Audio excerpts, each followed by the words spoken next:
写惨点儿，再惨点儿，就说咱们凤阳今年河水泛滥，田地颗粒无收，百姓饿的都开始啃树皮了。可是大人，咱们凤阳县在您的治理下，那是风调雨顺，路不拾遗，粮仓里的米都快堆发霉了，为什么要写得如此凄惨？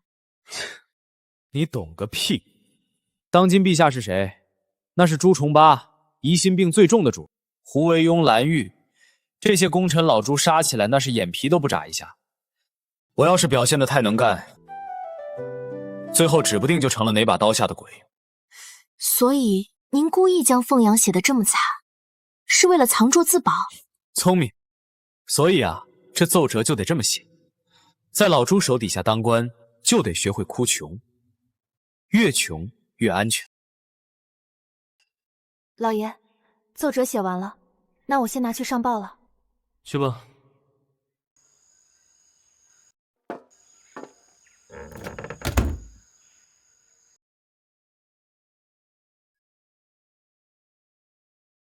3年了，穿越到明朝已经整整3年了。靠着狗系统开局丢给我的这3本破书，我又是搞基建，又是练民兵，好不容易才把这个穷的叮当小的凤阳县打造成了如今的鱼米之乡。这破稀土，3年来除了给3本书一点动静都没有，就让我守着这个小县城，到底想干什么？算了，主标刚死，我现在表现得太显眼可不是好事。在出地境南之前，我还是老老实实苟着，千万别作死，不然被老朱盯上可就惨了。彪儿早逝，文儿还这么小，可对付不了朝堂上那些老狐狸呀。王爷，这是郡主给您熬的汤，他交代让您注意龙体，切莫悲伤过度。你去告诉轩儿一声，等朕忙完公务就去看他。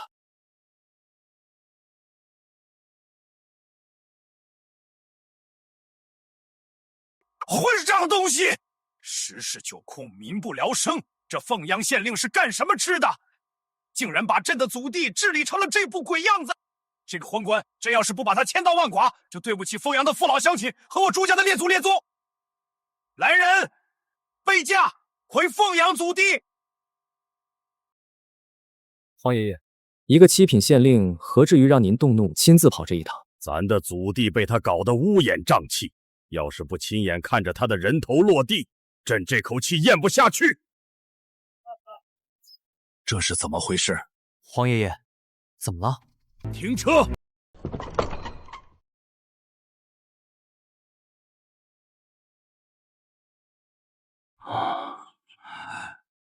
这是怎么回事？奏折上说凤阳穷苦贫瘠，民不聊生，为何这路修得如此笔直宽阔？皇爷爷，孙儿倒是觉得这事儿不难解释。哦，你说说看。这凤阳县令肯定知道皇爷爷您心系祖弟，说不定哪天就会派人来巡查，所以用贪污的钱修了这么一条华而不实的迎驾路。如此一来，只要钦差大臣一到凤阳地界，看到这条平坦大路，自然会觉得此地治理有方。你说的不无道理。若是真如文儿所说，此人罪加一等。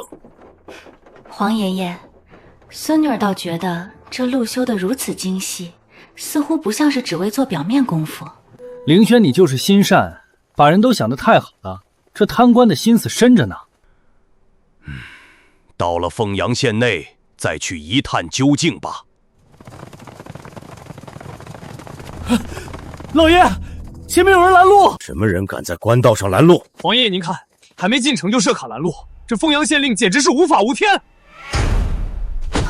你们是什么人？我们是凤阳县衙铁道司的，林大人有令在先，所有外地马车想要入城，就必须走专属的马车铁道。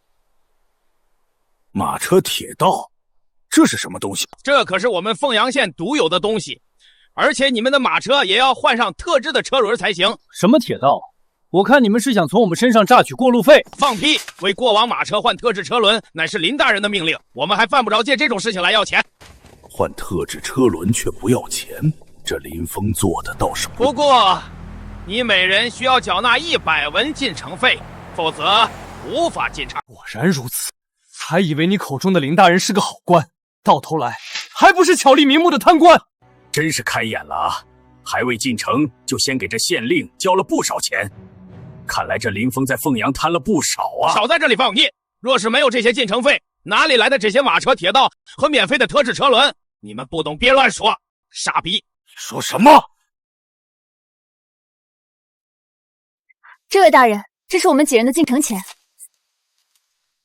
你还算有点眼力劲儿，小的们干活！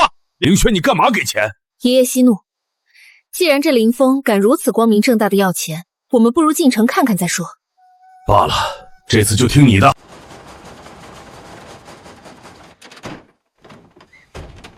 居然如此轻易就能抬起一辆马车，这叫千斤顶，也是我们林大人的发明。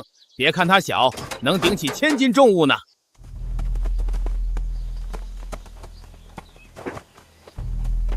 换了轮子又有何用？难不成还能跑得比马还快？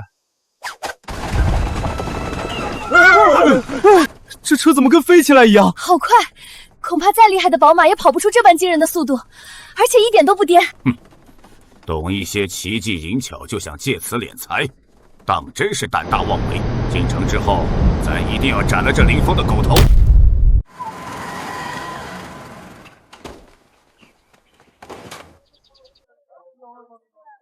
这就是奏折上那个恶殍遍地、民不聊生的凤阳。爷爷，这凤阳县令说不定知道您要来，特意找了些人来演戏给咱们看呢。皇兄，你看百姓的脸上的神情，一个个精神饱满，可不像是被强征来演戏的。在这路中间立这么个黑乎乎的铁柱子是做什么用的？我说这位公子，你连这宝贝是干什么用的都不知道。本公子自然知道，不就是个装饰吗？哈哈哈哈哈！公子你可真会说笑，这叫路灯。路灯？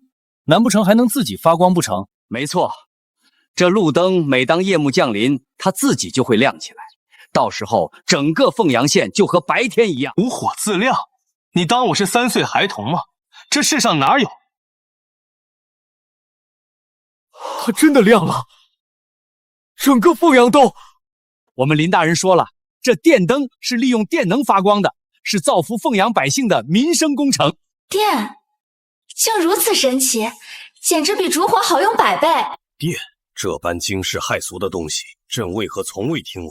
这凤阳县令到底还藏着多少闻所未闻的本事？若是将此物用于全国，岂不是每夜都如白天，极大方便了百姓的生活？皇爷爷这一路舟车劳顿，粒米未进，想必已经饿坏了。不如我们在附近吃点。皇姐，这路边摊贩卖的东西向来是不干不净的，万一皇爷爷吃坏了咋办？正好，我也想品尝一下这凤阳县城的美食。走，四处看看。走过路过不要错过啊！凤阳特有美食，黄金开口笑，珍馐美味啊！这黄金开口笑听着倒是有意思，过去看看。客官要不要来一份？黄金开口笑可是我凤阳的知名美食，不吃等于白来凤阳城啊！老人家，你说的这个黄金开口笑，给咱来一份尝尝。爷爷不可，您万一吃坏了身子怎么办？小小的吃食，能有什么大惊小怪的？老人家，好嘞，来一份。客官您请收好。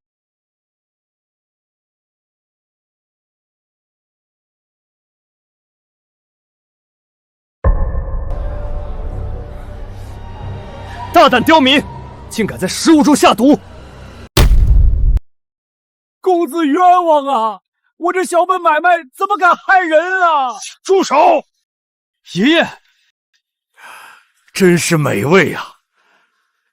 老人家，咱想问你，是谁发明的这等绝世美味？回客官的话，这黄金开口笑正是我们凤阳县令林大人发明的。又是林峰，这个县令竟然还有这等厨神般的本事。不瞒几位客官说，我们凤阳好多穷苦人家，都是靠着林大人给的这条活路，才过上了今天的好日子呀。我就不信，一个面团子能有多好吃？给我也来一份。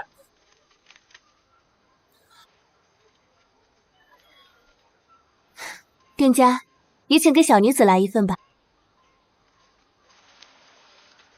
外皮酥而不硬，内馅鲜而不腻，肉汁丰盈，真让人回味无穷啊！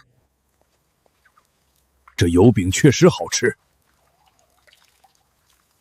这油饼制作方法说是价值千金也不为过，这林峰居然直接交给了百姓。莫非他不像表面上那么为了贪财不择手段？难道我真的误会林峰了？老人家，这几人搬运箱子中装的是何物？看着怪沉的。客官说这个啊，这是毒坊给林大人送过去的银子。听说这几箱子银子一共10万两。什么？10万两？还是赌坊送给林峰的贿赂？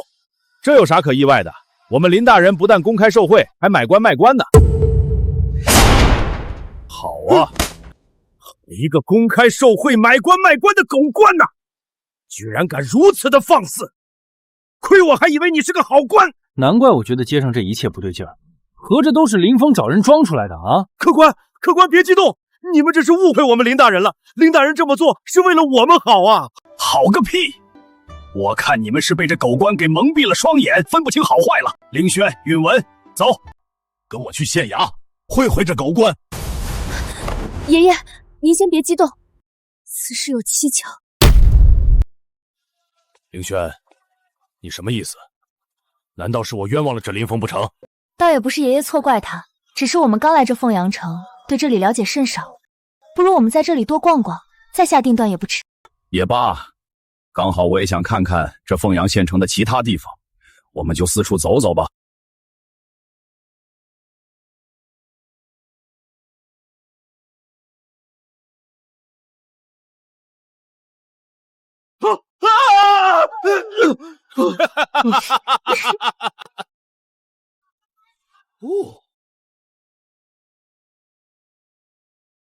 哇，他们是什么人啊？黄爷爷，我下次还要来玩这个密室逃脱，这可比京城的戏班子好玩多了。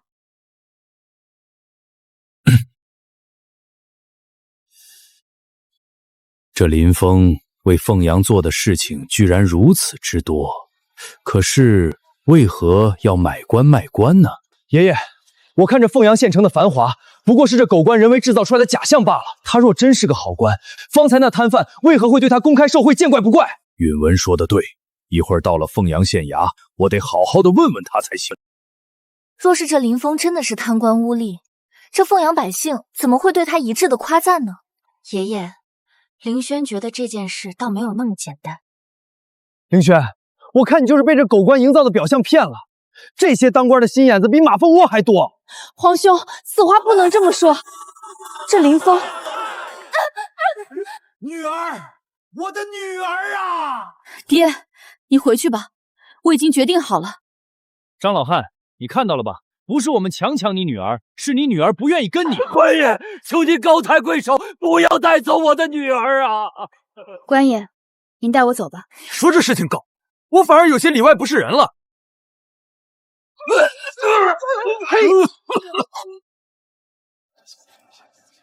老东西，滚远点儿！住手！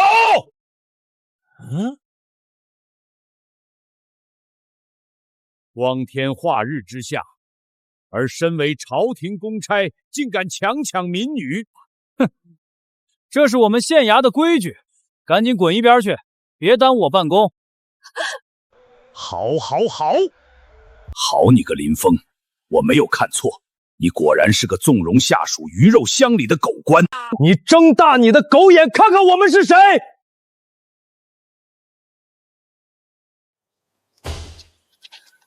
皇兄，此地人多眼杂，我们身份一旦暴露，事情反而会变得复杂。这狗东西都骑到我们朱家头上了，再不给他点颜色看看，我大明的脸面何在？正因如此，我们才更要查个水落石出。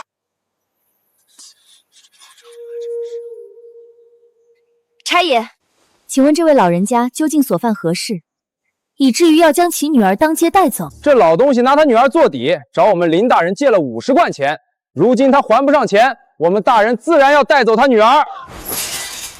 老东西，别嚎了，53刻准时到县衙公堂。好，这凤阳城的繁华，原来都是靠着这等搜刮民脂民膏的手段才建起来的。爷爷息怒，事出反常必有妖，这里面定有我们不知道的隐情。能有什么隐情？定是这狗官平日里收买人心，背地里却干着伤天害理的勾当。爷爷，5时3刻便会开堂公审，既然是公审，我们何不亲眼去看个究竟？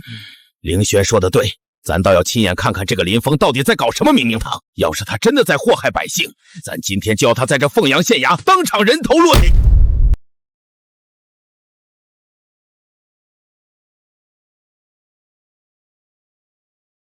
这位老乡，这都什么时辰了，为何还不见县令升堂？林大人这会儿估计还在补觉呢。升堂问案乃是县令之本职，关乎百姓疾苦，他竟敢因贪税而置之不理。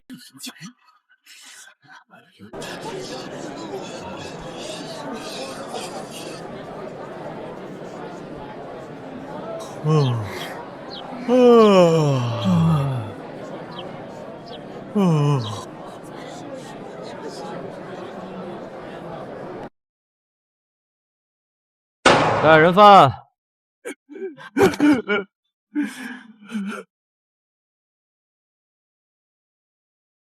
张老三，1个月前你从本官这里借走纹银50贯，按照约定，你现在该还我500贯。什么？500贯？500贯！我把我这身老骨头拆了也凑不齐这笔钱啊！林大人，您再给小老儿一些时日吧，我一定把钱给您还上。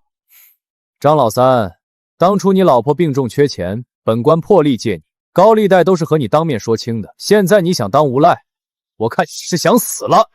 倒也情有可原，可这利息分明就是趁火打劫。大人，小老儿实在无力偿还啊，求大人再宽限一些时日吧。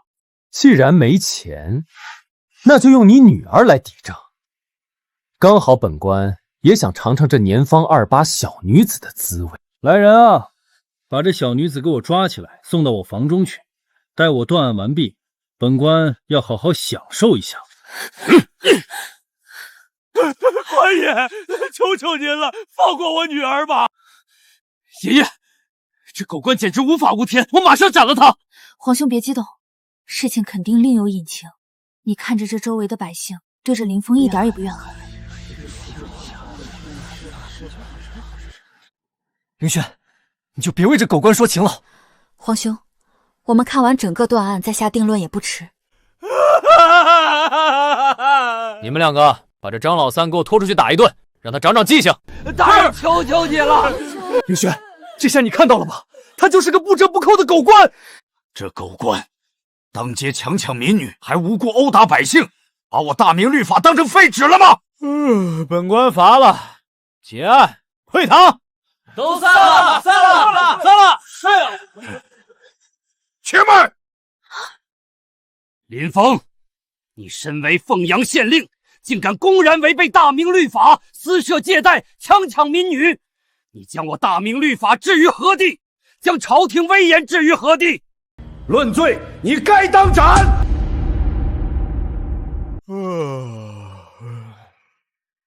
论罪，你该当斩！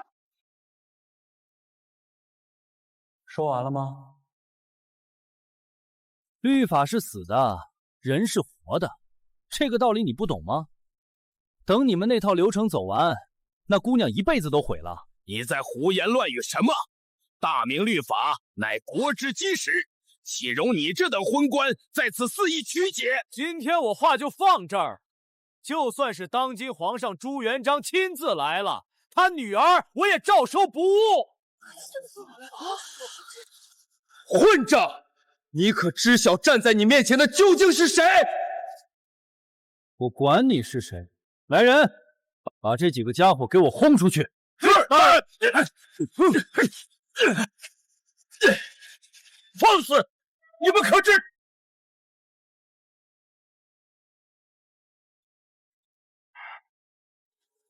狗官，简直是目无王法，罪大恶极！爷爷，你消消气。这位老丈，你们是不是误会我们县令大人了？误会？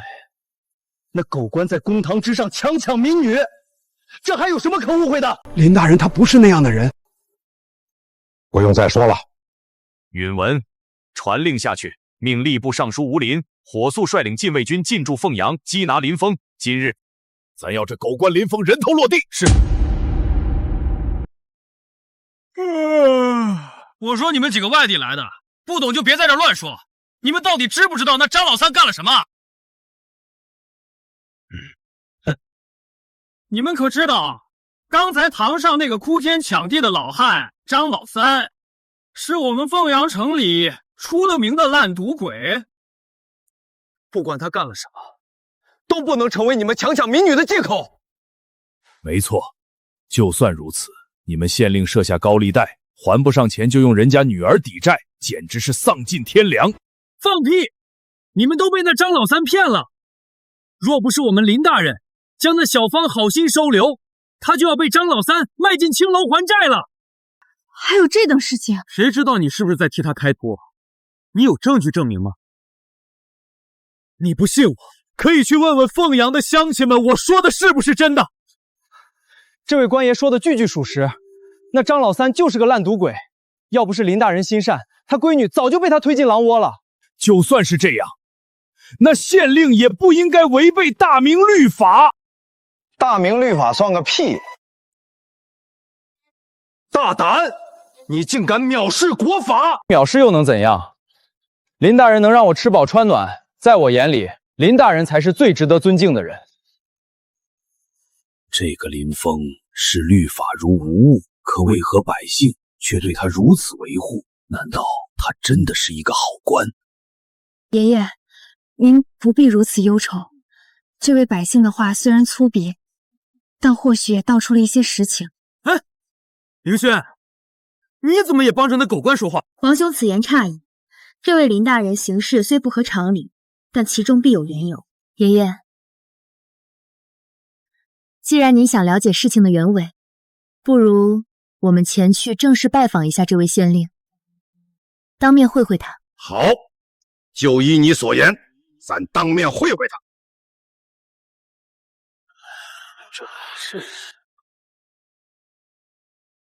这位官爷，我等乃京城来的假商，有要事想求见你们县令林大人，还望通禀一声。怎么又是你们几个？赶紧滚蛋！别在这碍眼！你官爷，我们从京城来，是想和林大人谈生意的，您看能否通融一下？区一个七品县令，见他一面居然还要钱！小小心意，还请官爷笑纳。请官爷务必在林大人面前为我们美言几句。行，看在银子的份上，我这就去给你们通报一声。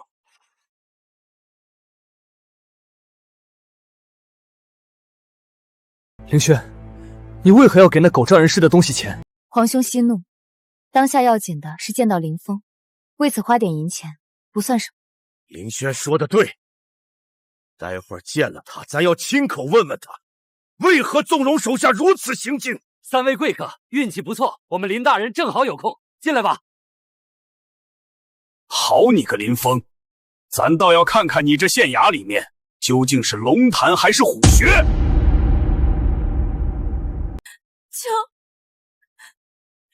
求大人开恩，收留小女子吧。本官救你是出于县令之职，乃分内之事，当不得你如此大礼。你一个未出阁的姑娘家，无缘无故的留在我这县衙后院，传扬出去，与你的名节有损。小女子不怕什么名节有损，大人救了我，我以后就是大人的人了。这样吧，本官可以替你物色一门好亲事，找个老实本分的男人嫁了，也算有个依靠。不，小女子不嫁人，我只想跟着大人您。凤蝶，带她下去洗漱一番，再找一身干净的衣裳给她换上，把她送走。是，大人。姑娘，起来吧，别为难林大人了。我不走，我这辈子都是大人的人。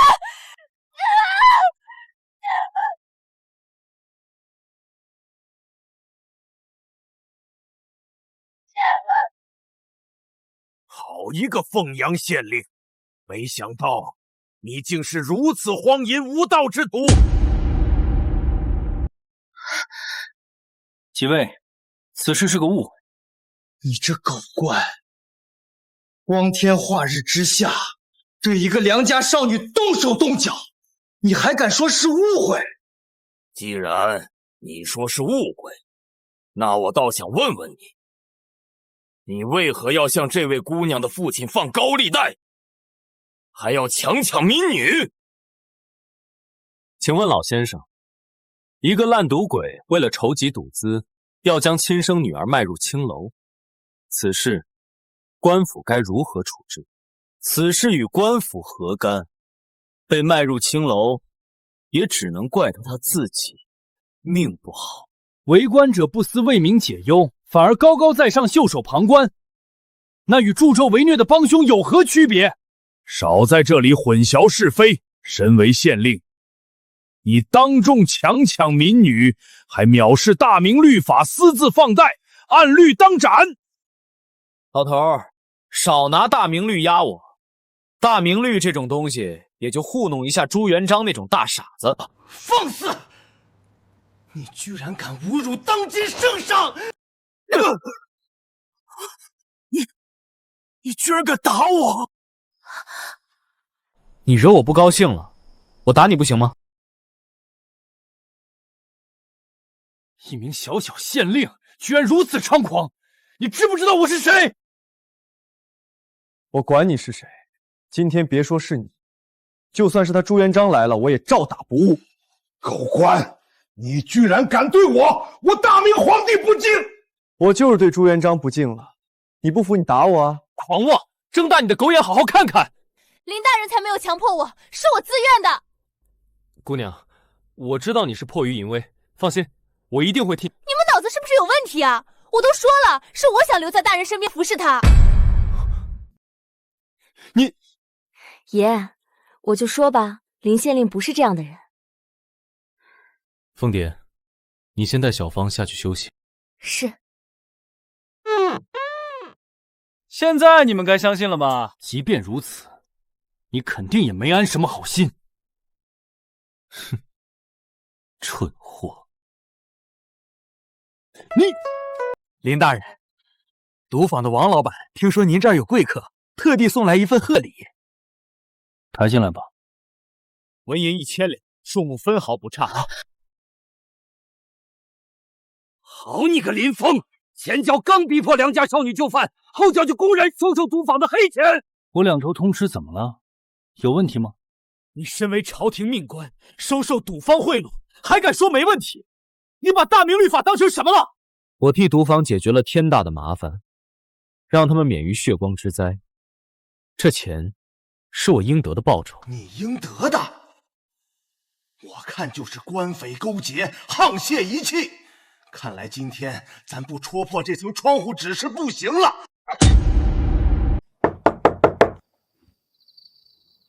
林大人，这卢子峰是隔壁桃源县最大的盐商世家，上次他交了钱，让我帮他坐上桃源县令的位置，事情还没办，估计这会儿是来催我了。林大人，您这府上今儿怎么这么热闹啊？原来是卢兄啊！快，别在门口站着，先进来坐坐。这几位看着面生得很啊。这几位是京城来的大客商，正与我商讨凤阳的发展大计呢。原来是京城来的贵客，失敬失敬，在下桃源县卢子峰，见过各位。林大人，上次在下托付您的事情让您费心了，这点小小意思不成敬意，还望大人您一定要收下。林大人，我那桃源县令一事就全仰仗您多多费心，多担待担待。卢兄，你我之间何必如此客气？不出半个月，桃源县的官印必定送到你的府上。那在下就不打扰大人和贵客议事了，告辞。告辞。林峰，你竟然敢公然买官卖官！你眼里还有没有朝廷？有没有当今天子？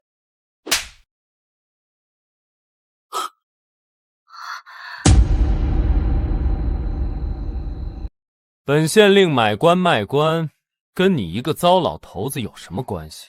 你好，我今天倒要看看你有几个脑袋！吏部尚书吴林吴大人到。又来。吴林，他不是在京城吗？来这凤阳做什么？哎呀，林大人，让您久等了。这二人看着有些面熟，好像在哪儿见过。林大人果真厉害，10万2两分文不差，下官佩服佩服啊！我说老吴啊，你可别光顾着夸我了，人家花了钱，你得好好办事儿啊。上次我给你举荐的那个河宗府通判，上任不到3个月就被你直接罢官了，最后那烂摊子还得我派人去收拾。你们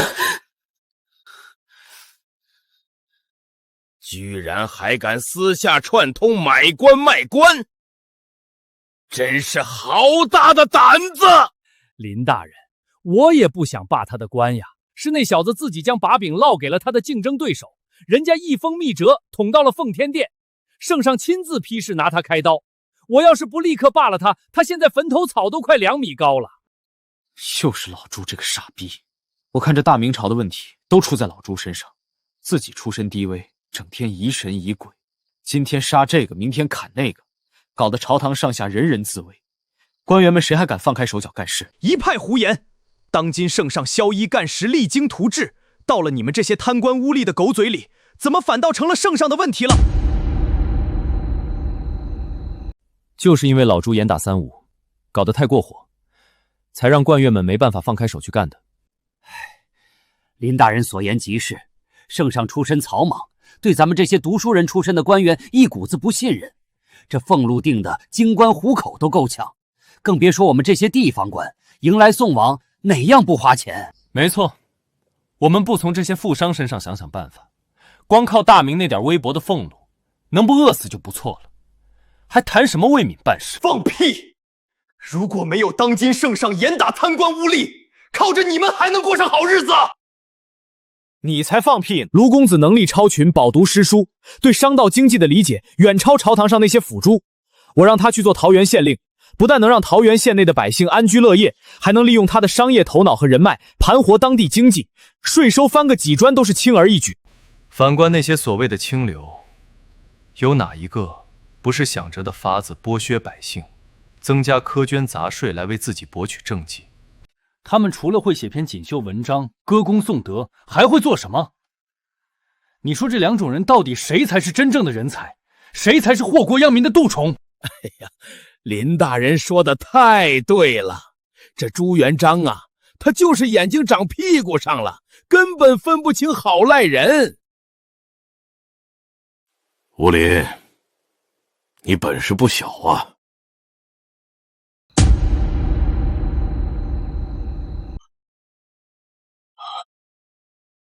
你是？吾皇万岁万岁万万岁！皇上圣安。吴林，朕听说你手下有一名官员是通过买官做上来的。皇上明鉴，臣对此事毫不知情啊！臣执掌吏部，一向兢兢业业，恪尽职守，绝不敢行此等欺君罔上之事啊！朕问你是还是不是？抬起你的头，看着朕，如实回答。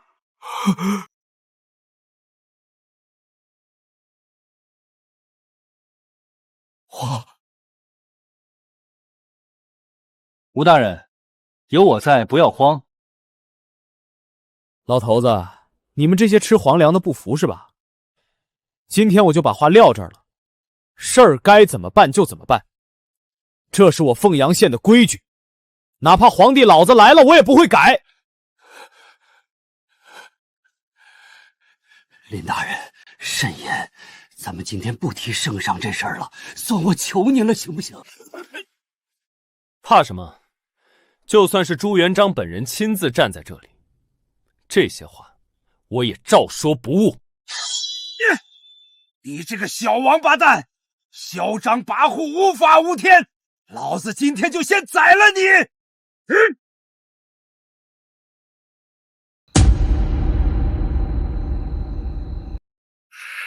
好你个林峰，居然敢威胁我！今天我倒要看看你有几个头！老头敢动我，找死！不要啊，爷爷！你放开！此等乱臣贼子，我今天不杀他，天理难容！凌轩，你放手，让这小子知道咱爷的厉害！爷，您现在一刀下去固然是解了气，可传出去，天下人会怎么看您？届时还有多少官员愿意为大明办事？您这一刀下去，是堵住了天下悠悠众口，却也寒了天下臣子之心啊！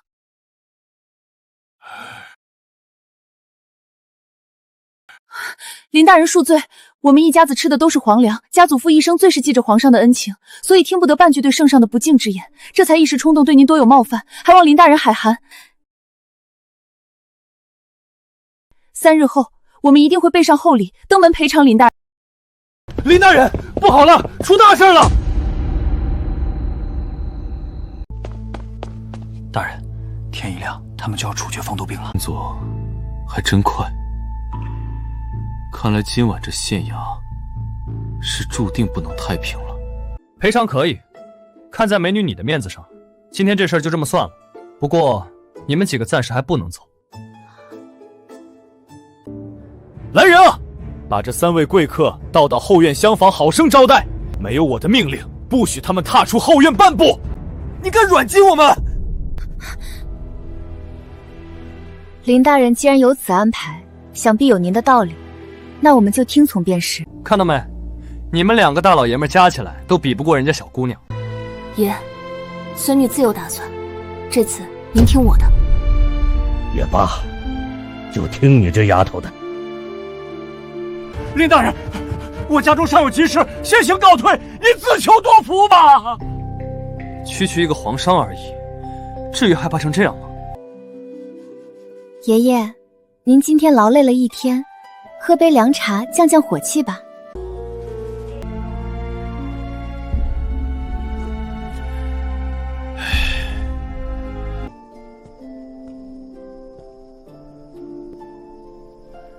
凌轩啊，爷爷杀了那么多贪官，难道真的杀错了吗？爷爷，恕须儿直言，贪官祸国殃民固然得杀，可是您不能因为几只蛀虫就烧了整根顶梁柱啊！轩儿，你这话是什么意思？您为了惩治贪腐，将百官的俸禄一压再压，官员们养家糊口都是问题，又如何为大明卖命效力呢？如果不以雷霆手段震慑百姓，谁还臣服我朱家？谁还在乎我大明？爷爷，这天下不仅仅是朱家的天下，更是万民的天下。如今人人为朱家提着脑袋干活，做得不好便是人头落地。如此一来，谁还敢放开手脚去办事？你这小丫头，什么时候胳膊肘也开始往外拐了？今天在屋里那般拦着爷爷，是怕爷爷一怒之下伤着了那个叫林峰的小子吧？爷爷，您胡说什么呢？时候不早了，爷爷你也该歇息了。不用，你爷爷虽然老了，但这路还能自己走。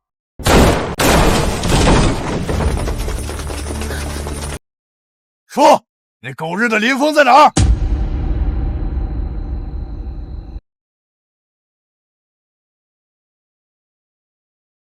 你们好大的胆子，竟敢深夜持猎闯入县衙，是想被株连九族吗？老子管你是谁！我再问一遍，林峰那个狗官死到哪里去了？要是不说，老子就先拿你们的脑袋开刀！就凭你们这些藏头露尾的鼠辈，也敢威胁我？老东西口气还挺大！来人啊，把这几个家伙都给老子绑了，等下跟着那个林峰一起弄死！是大哥。我们是当人，大明奉旨的皇商，你们敢在县衙之内对皇昌行凶，不怕此事传到京城，皇上把你们碎尸万段吗？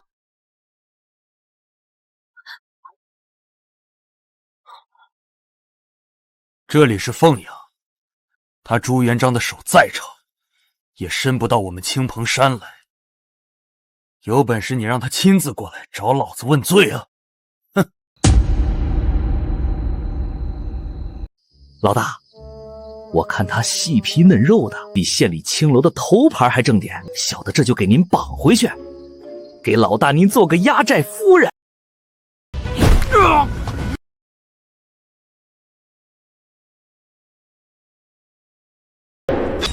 去啊！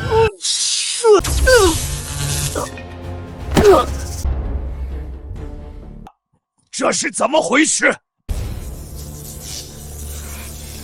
怎么，你们就这么想见我？林峰，怎么就你一个人？县衙里的衙役呢？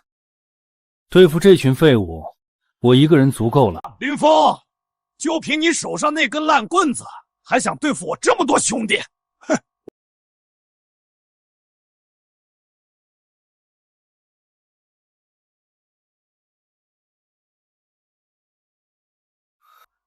这林峰到底在搞什么鬼？难道是想拉着我们一起陪葬不成？正好，省得我再费功夫锯你们那穷山寨里，把你们一个个揪出来了。干脆今晚一锅端干净。往后站远点，省得过会儿血溅到你身上。林峰，他们人太多了，你赶紧想办法通报衙役。是啊，难道你还能以一敌百不成？赶紧叫人！叫什么人？说我堂堂凤阳县令，在自己的地盘上还要喊人救命，以后还怎么混？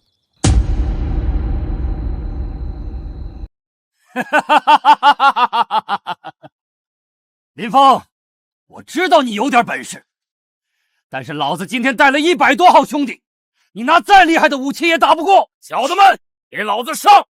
到时候里面的金银财宝和女人都是你们的。谁跟你说我非得拿武器砸人？装神弄鬼，干你丫的！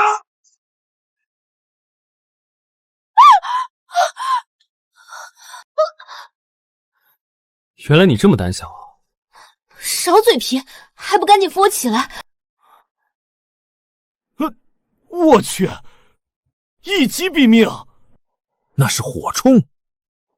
不对，大明的火铳绝无此等威力。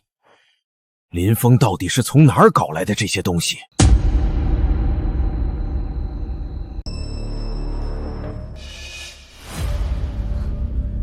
怎么样？还想试试吗？难怪白天咱用刀架在他脖子上，他还能面不改色。原来他身上一直藏着这等神鬼莫测的火气。都愣着干什么？他那玩意儿肯定打一发要很久，趁现在给我剁了他！谁要是能干掉他，老子赏他1万两白银！妈的，豁出去了！老子就不信你的火鞭能一下把我们都杀了！完了，这么多人一起上，这下子真的完了。抱歉啊，我忘记还有威力更强的武器。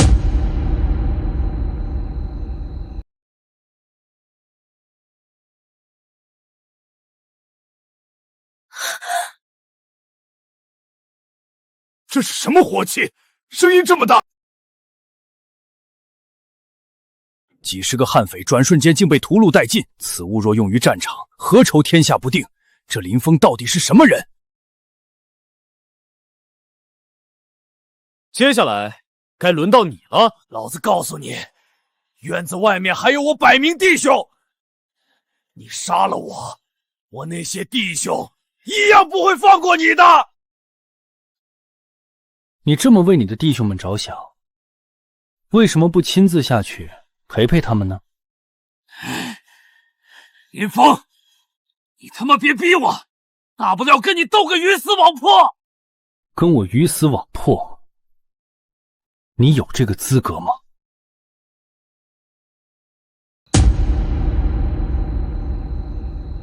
林峰，这都是你他妈逼我的！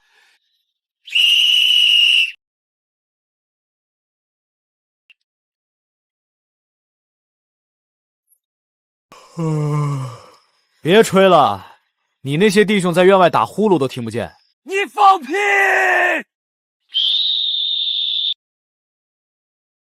哈哈哈哈哈！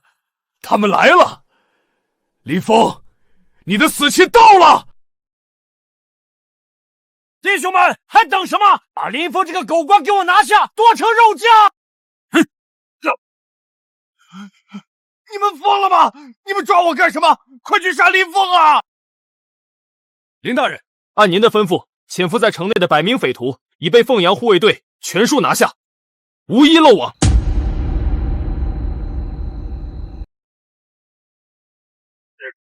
林大人，按我大明律制，额定兵力不过区30人。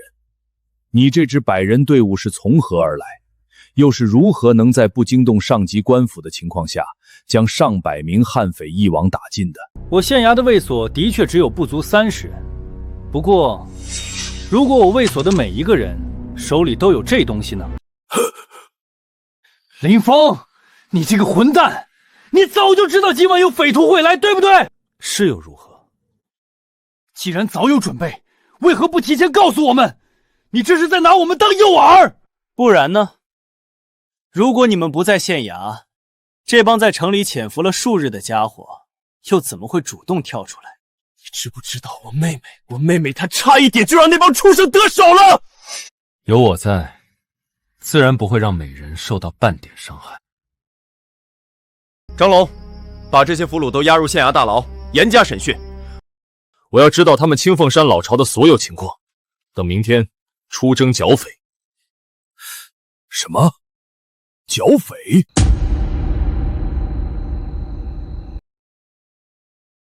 怎么，不信？这凤阳处于2省交界，丛林广袤，山脉起伏，地界匪患盘踞已久。3年前朝廷出兵围剿过一次，也只是伤了他们的元气，根本无法连根拔起，还耗费了大量的财力物力。你今天不过是侥幸灭了一股匪徒，剩下的那些可都缩在各自的老巢里，你拿什么去剿？不错，情况摸得挺清楚。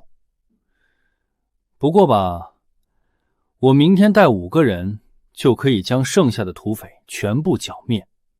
林大人，我知道你很厉害，但剿匪一事还需从长计议，不可莽撞。5个人剿灭数百匪徒，这小子要么是疯了，要么就是他手中还藏着比刚才那火器更可怕的东西。5个人去剿匪，你是去给山霸王送点心吗？简直是滑天下之大稽！怎么，你们不信我5人能剿匪？你可知剿匪时是要死人的？别说你带5人去剿匪，就是你有5000人的军队，都不一定能剿匪成功。林峰，爷爷说的对，剿匪不是儿戏，这件事我看还需要从长计议。也罢，今天就让你们看看剿匪的头号猛将。来人，把意大利炮给老子拉上来！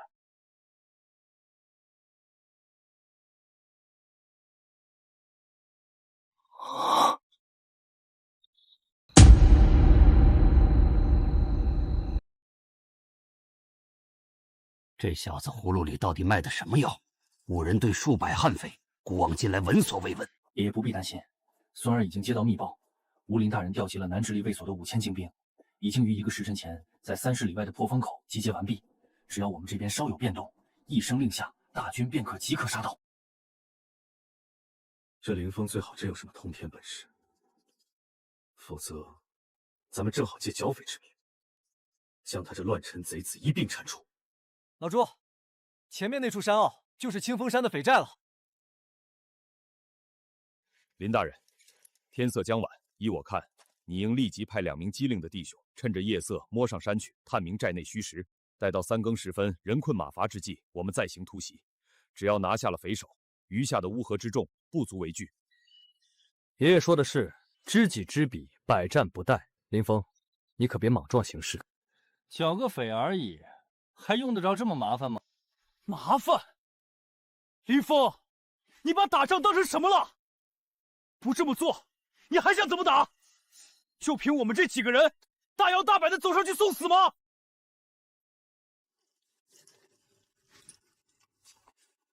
这是何物？法器还是某种新式的火器？青凤山里的人听着，我乃凤阳县令林峰，你们所有人现在已经被我包围了，立即放下武器，开寨投降，否则一律处死！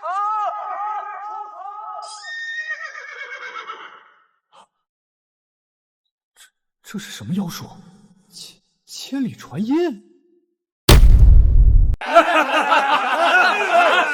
他娘的！这凤阳县的酒，就是比别处烈，喝着痛快。大当家的威武！别说凤阳县，就是整个南直隶，听到您元镇大当家的名号，谁不吓得尿裤子？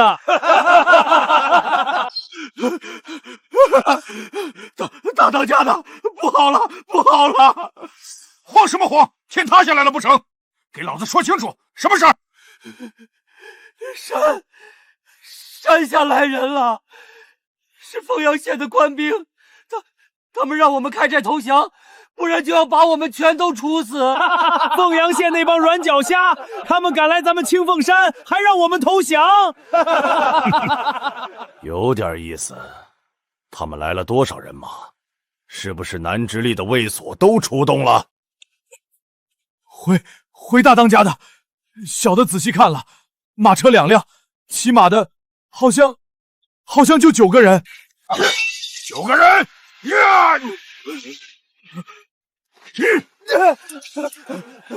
大当家的饶命，小的不敢说谎，真的就那么几个人，领头的还有一个怪东西喊话，声音大得吓人。哼，装神弄鬼，老子还没去找他凤阳县的麻烦，他倒自己送上门来了。老子今天就让他知道知道，死字是怎么写的。小的们，都给老子抄上家伙，跟我去战场上看看。李峰，你这般大张旗鼓，是生怕他们不知道我们来了吗？爷爷，我们快走吧，再不走，等那帮土匪冲出来，我们一个都活不了。瞧把你们给吓的，还自称皇商呢，这点胆色都没有。实话告诉你们吧，别说这山里的300多号人了，就算他们那个狗屁大当家的亲自出来，见了我家大人，也得乖乖跪下磕头求饶。你们想死，别拉上我们！底下是哪个不知死活的狗东西，敢在老子的地盘上撒野？就凭你们这几只臭虫，也配让老子求饶？元镇，元镇，爷爷，难道他就是前元第一悍将，有万人屠之称的元镇？没错，正是他。华成辉我也认得，当年我亲率大军，折损数万将士，都没能留下此寮。没想到他竟然没死，还躲在这凤阳地界，当起了占山为王的土匪。林大人，元镇此人来头太大，万万不可力敌。他手下那些匪徒，恐怕也都是百战余生的精锐。我们这点人手，无异于以卵击石。君子不立危墙之下，我们还是暂避锋芒，从长计议吧。我逼他锋芒？当然了，元镇实力深不可测，我们不能白白送死啊！公主殿下，再厉害的人，筋骨再硬，能比得上我手中的火器吗？元镇，本县令念你也是个人物，给你最后一次机会，立刻缴械投降，本县令还能让你死得痛快点，否则定让你和你这山寨一同灰飞烟灭！哈哈哈哈哈哈！乳臭未干的黄口小儿，想当年，就连你们的开国皇帝朱元璋率领10万大军都奈何不了我，你一个边陲之地的小小县令，又奈我何？老东西，你现在不是什么前朝名将，你就是一条没了主人的丧家之犬，也配在我面前叫嚣？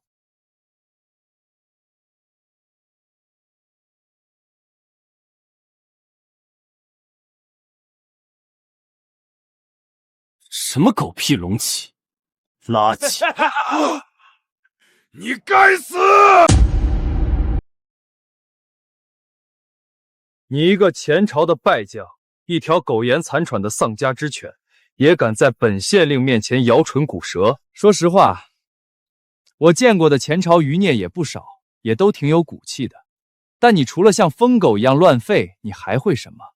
我看你比起前朝其他的败将，要窝囊多了。还在忍，看来不给你来点狠的，你还真以为我只是在跟你打嘴炮？狗官，老子要活剐了你！蝼蚁撼树，真是抱歉，这荒郊野岭的，连个茅房都找不到。我看这破旗子布料还不错，拿来当尿片正合适。你找死！混蛋！老子先射死你！林大人小心！死了，这下死定了！林大人，你没事吧？你撑住啊！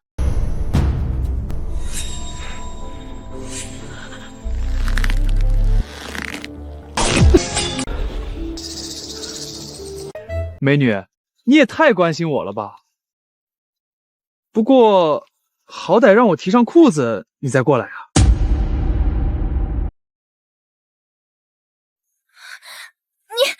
你无耻！爷爷，他没死，过去看看。雪儿，他怎么样了？死了吗？没有。不过对方见一箭不成，肯定会倾巢而出，追杀出来。真到了那时候，就凭我们几个人插翅难飞。林大人，此地不宜久留，趁着对方还没有反应过来，我们赶紧撤退吧。撤退？本县令的词典里就没有撤退这两个字。对方可是有300多号杀人不眨眼的悍匪，我们怎么打？上去给人家送死吗？你的火器再牛逼，也根本打不到那些飞土啊！你说的对，我的枪的确射不了这么远。哼，算你还有点自知之明。既然知道不行，就别在这死要面子活受罪，赶紧。但是，谁说我要用枪？来人啊，把本县令的意大利炮给推上来！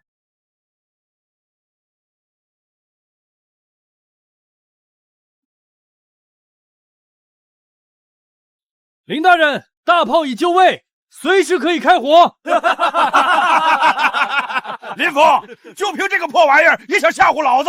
你当老子是3岁娃娃吗？大当家的，这凤阳县令是黔驴技穷，想用这破铜烂铁来炸我们。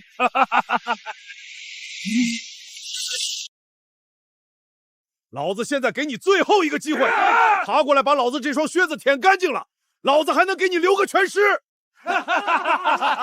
求饶，该求饶的人是你。林峰，你真以为有大炮无敌了吗？对方一轮齐杀，我们就要被射成刺猬，到时候我们都得死。区区100名弓箭手，算个什么东西？好一个不知天高地厚的黄口小儿！老子今天就让你知道我清风山300好汉的厉害！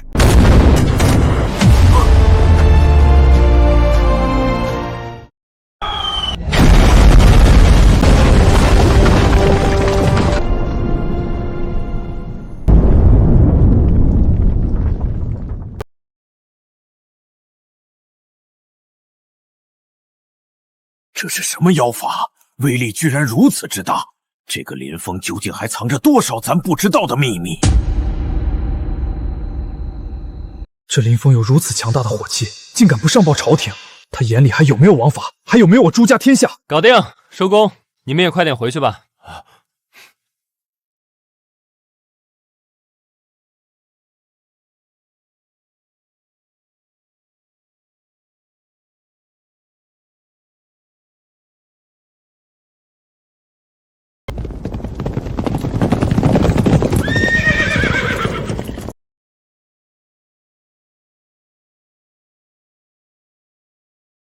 皇上，恕臣来迟。照陛下的吩咐，南直隶的兵马已经全部集结完毕，听候陛下调遣。万岁！万岁！万岁！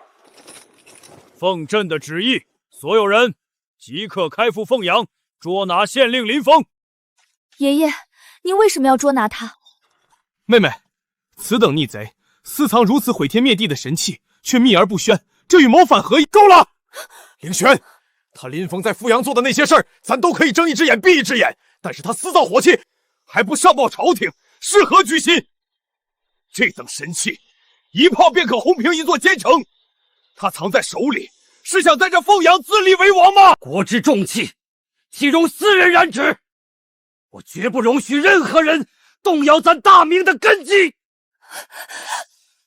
恕罪，孙女知错了。众将听令，在，直取凤阳。活捉林峰，若有反抗，扼杀勿乱。全军出发，目标凤阳县衙。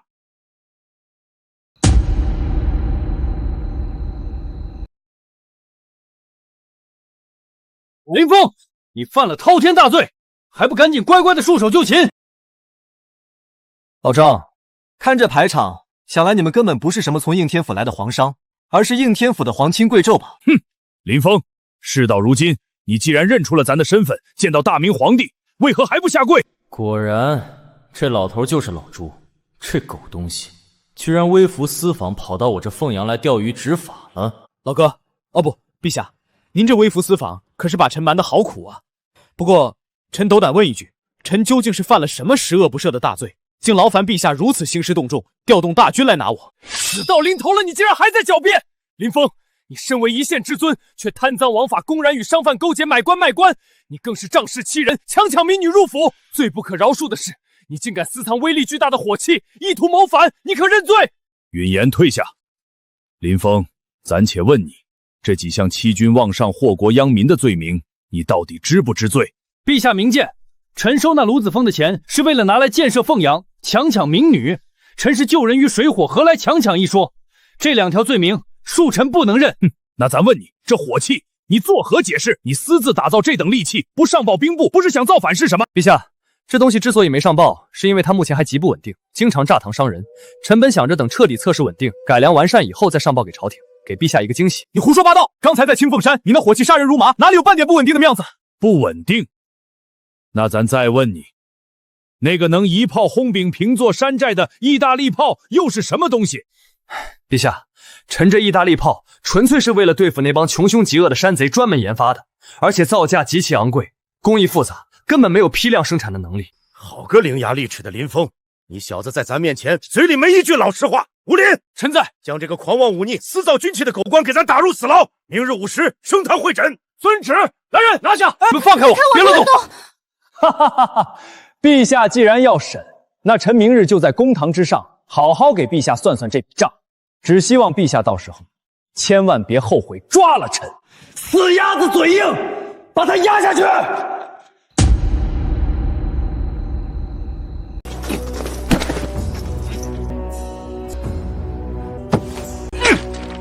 林峰，你身为大明凤阳县令，你强抢民女，与当地商贩勾结一气，买官卖官，中饱私囊，简直是祸害百姓。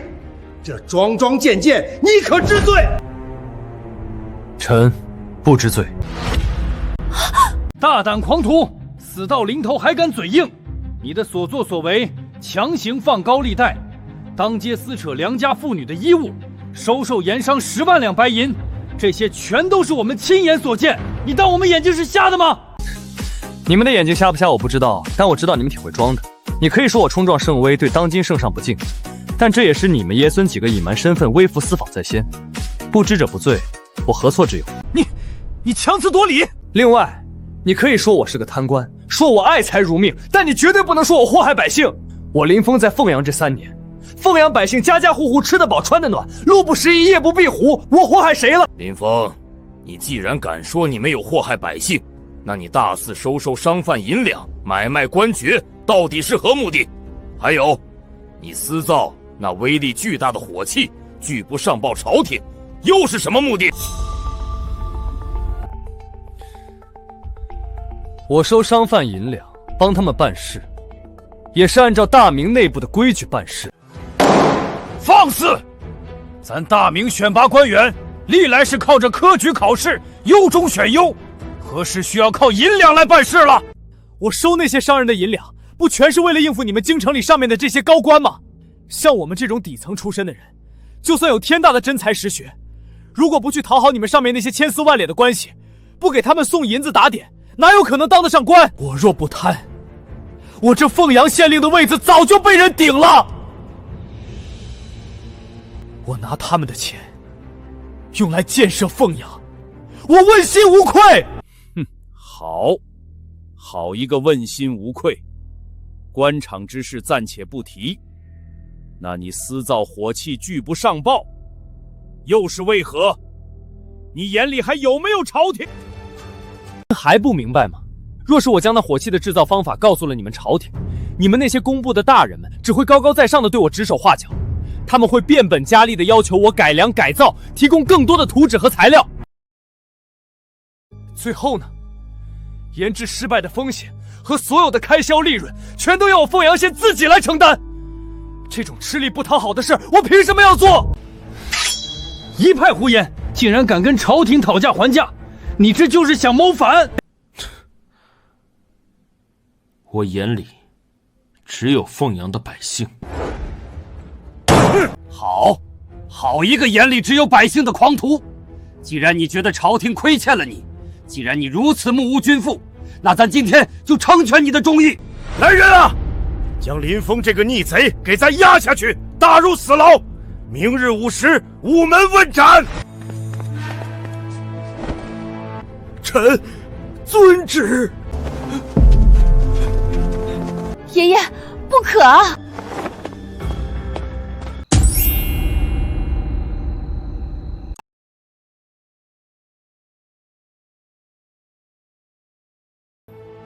林大人，实在是抱歉。当初我要是直接告诉你对方是陛下，也许你就落不到砍头的下场了。哎，老吴，别这么想。就算你当时告诉我了，陛下杀我也不需要理由的。你这样的人才，白白的被冤枉斩首，实在是我大明之不幸啊！老吴，少说这些丧气话，明天死不死还不一定。林峰，都什么时候了，你怎么还这么悠闲？郡主，吴大人辛苦了，我有些话想和林大人说一说，退下吧。是。郡主居然还能来看我，实在是受宠若惊。不过是在这牢里过个夜而已，环境是差了点，但图个清静。清静，我听得清清楚楚。爷爷说明日午时就要在午门将你问斩了。不管怎么样，我一定会去求爷爷，让他收回成命的。你不能就这么死了。唉，能在大明最尊贵的郡主心里占个位置，我林峰就算是现在死了，也值了。你胡说什么？我是说正事。放心吧，我说了，能跟当今大明郡主共处一室，我已经很满足了。再说了，你爷爷他杀不了我。为什么？那可是圣旨。天机不可泄露，等到明天你就知道了。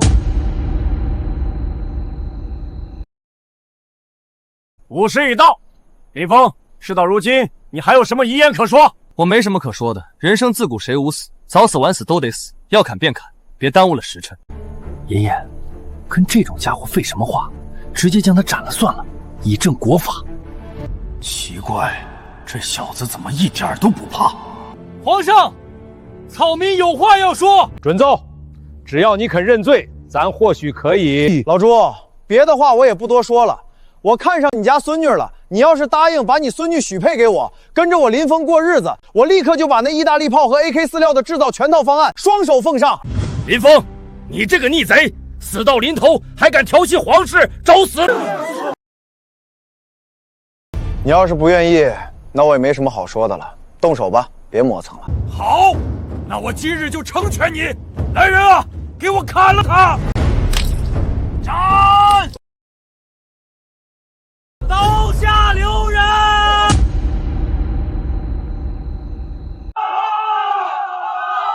站住！法场重地，休得放肆！陛下，林大人是好官，是我们的青天大老爷，你不能杀他呀！下开恩啊！是啊，陛下，我们凤阳能有今天，全都是林大人的功劳，求陛下明察呀！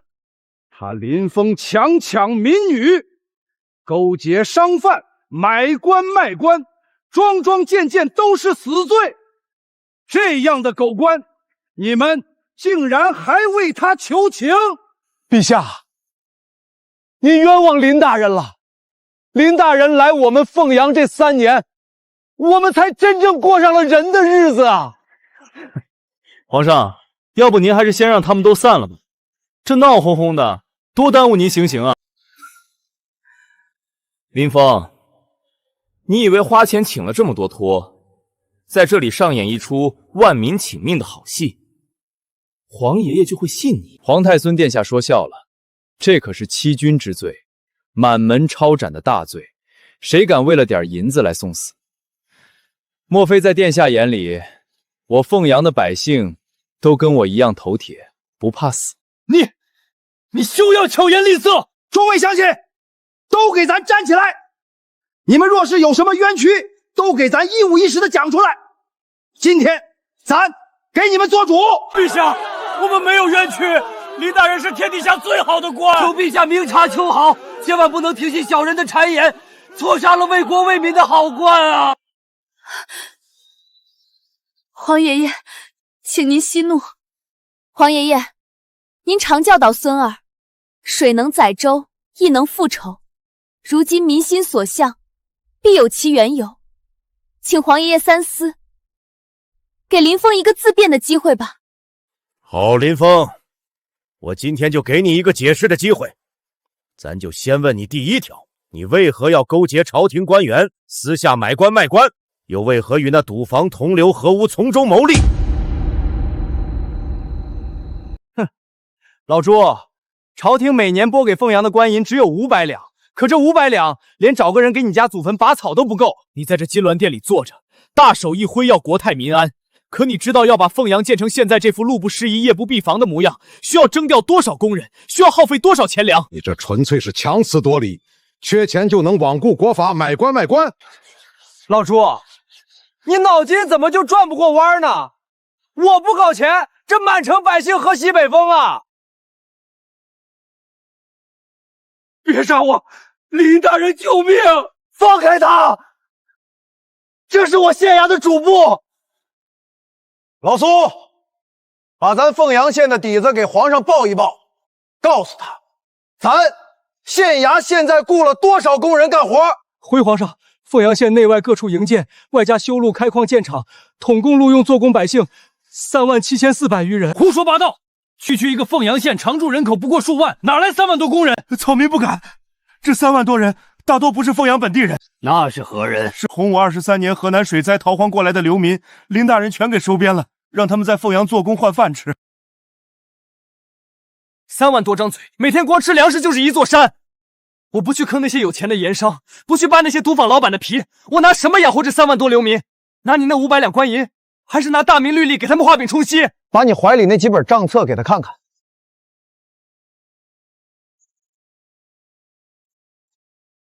每一笔都有出处，全用在霍阳基建和赈济灾民上了。爷爷，当心账本造假！闭嘴！咱打天下的时候，你看过几天账？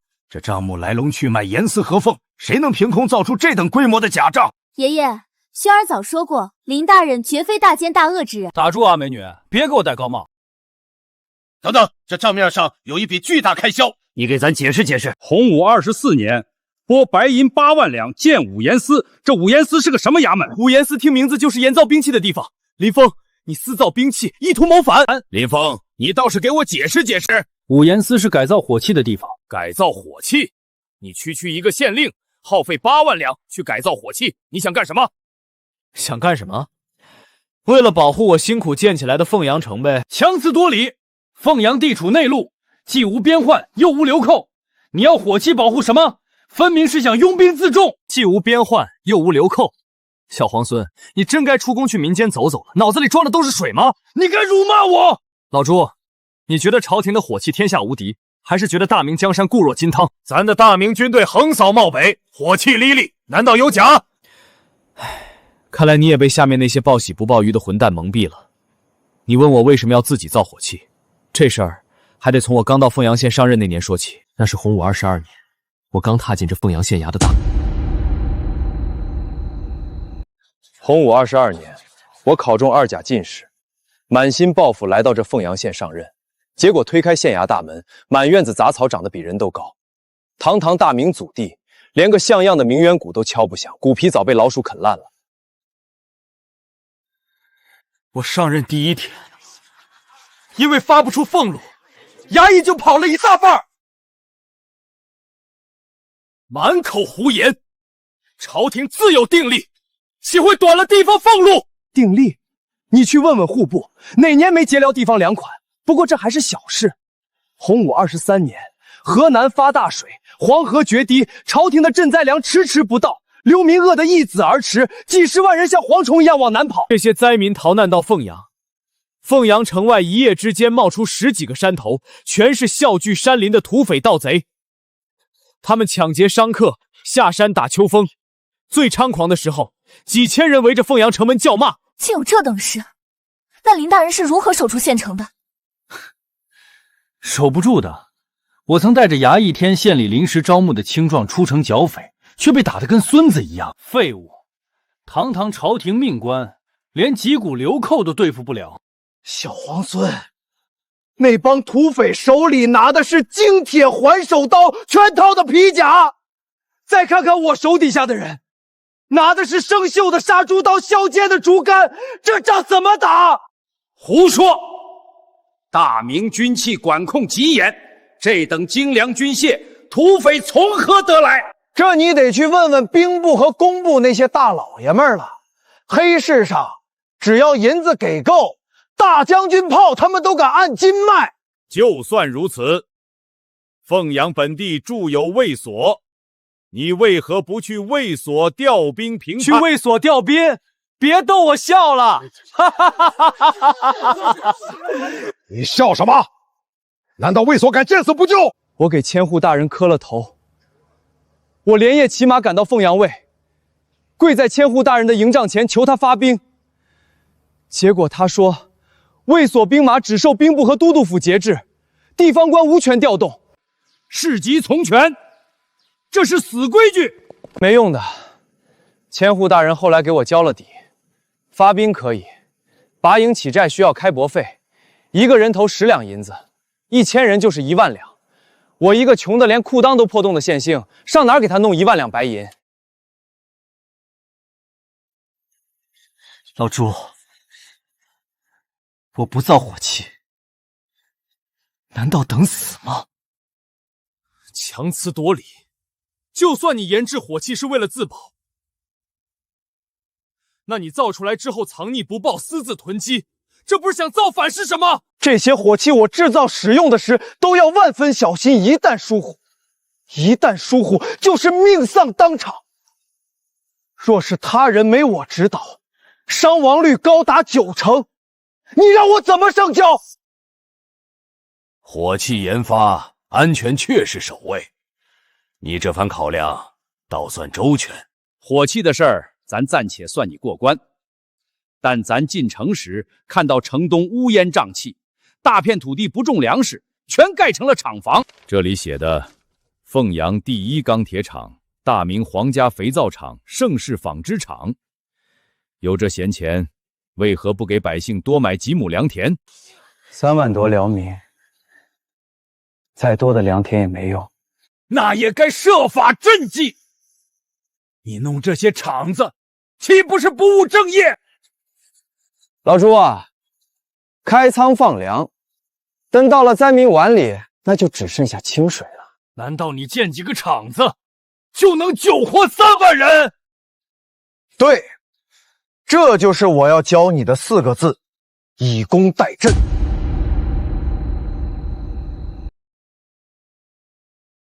何为以工代赈？说清楚。老朱，算过账没？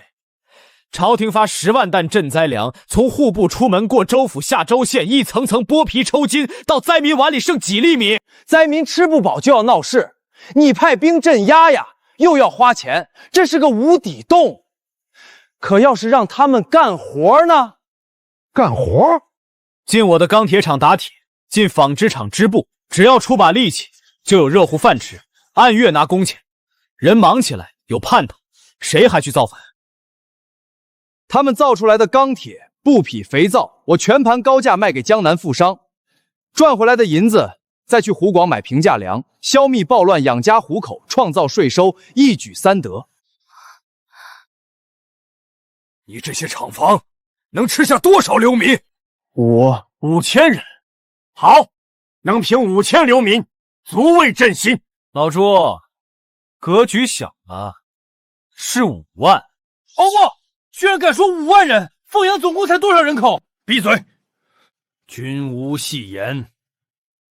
你真能安顿5万人？账本都在苏根生那儿放着，你可以挨个核对去。好，好，好！你简直是我的天房，有此良策，大明万年无忧。老匹夫变脸真快，总算把这条命保住了。爷爷，不能放他，刚才都是他在狡辩，您切莫被这奸臣糊弄。大哥，你别再血口喷人。凌轩，你中了什么邪，还在为他说话？我中邪？没林大人造火炮，咱几个昨晚就死在土匪刀下了。没他建厂子，凤阳城外早就饿殍满地。他这是救民水火。看见没？群众的眼睛是雪亮的。你要砍我，问问凤阳百姓答应不答应？放开林大人！放开林大人！放开林大人！哈哈哈哈！好，咱今天就顺了这民意。凤阳县令林峰私造兵器，违制建厂，罪在不赦。然其安抚流民，保境安民，功在千秋，功过相抵，即刻无罪释放。皇上圣明。林峰，你那连发火器叫什么名堂？火绳枪。这火绳枪威力远超军器局火铳，眼下能不能全军列装？老朱，你想挺美，能全军装备我早装了。放肆！怎么跟皇上说话？我看你分明是心怀鬼胎，私藏秘方。你懂个屁！这枪管全要金刚打造，且流程繁琐，产量根本上不来。金刚，这是何物？可否带我去看看？既然皇上想看，那就带您去看看。这一天能出多少铁？出铁3万斤，金刚5000斤。不可能！大明一府之地，1年也出不来3万斤铁。大哥，仔细看那些风沙，全凭水踏鼓风，12个时辰不停，火力比寻常铁匠铺旺100倍不止。林大人何须撒谎？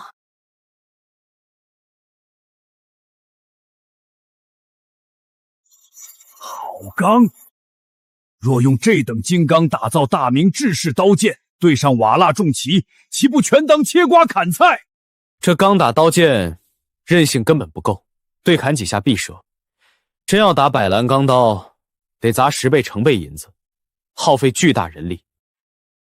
可惜了，不能全军列装，给咱单独打一副铠甲，一把利刃总成吧？行，给钱就行。回头打好派人送京城去。哈哈哈哈！好小子，真是一点亏不肯吃。看也看完了，回去吧。林峰，凤阳池子太小，容不下你这头真龙。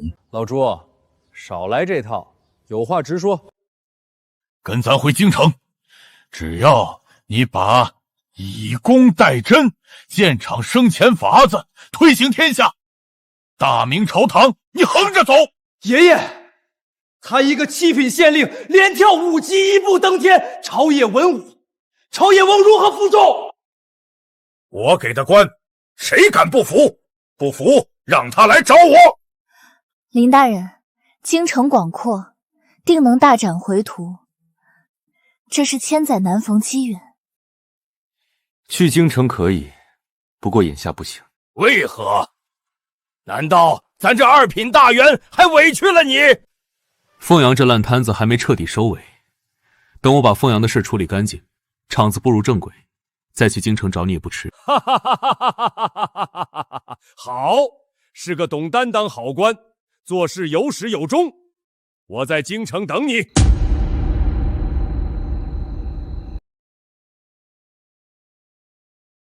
王爷，听了此人事迹，觉得此人如何？狂妄，目无尊长。此子行事看似荒诞，实则步步踩在点子上。那以工代怨之策，实乃治国大策，能解流民之患，还能生出金山银海。只可惜没能当日听他讲解。他那连发火器才真叫人眼馋。若我北平燕王卫能全军配备，对阵瓦剌铁器，何须再用人命去填？此等惊天伟地之才，若能收归麾下，大事可期。听说他连父皇的面子都不卖，一个工部尚书都能推辞，能甘心跟本王去苦寒之地吃沙子？人皆有欲，只要找到破绽，没有拔不动的钉子。而且前日北平来信，郡主在游玩的时候感染了风寒，现在卧病不起。关键时刻，我们可以用郡主来劝他。你这方法倒是可以，但是不到关键时刻不许用。贫僧明白，我们现在不如进去看看，和此人聊聊也罢，会会这只地头蛇。瞧什么瞧？今天县衙不见客，林大人要休养。这位差爷通融。在下狄竹，这是我朋友陶须子，我们是从北直隶来的客商，有笔大买卖想找林大人当面谈。北直隶来的大客商，行，冲这锭银子，我去给二位通报一声。不过林大人刚睡下，见不见你们，我可不打包票。大人，大人，外面来2个北直隶客商，说有笔大买卖要亲自跟您谈。滚滚滚！什么大买卖？本官现在富可敌国，让他哪儿凉快哪儿待着去。那我回绝他们。对了，那领头的人说他叫什么狄竹，旁边还有个叫陶须子的，真是怪名。北直隶狄竹陶须子。站住！你给我滚回来！大人，您不是说不差钱不见吗？你懂个屁！快去把大门敞开，把人客客气气请到会客厅。是。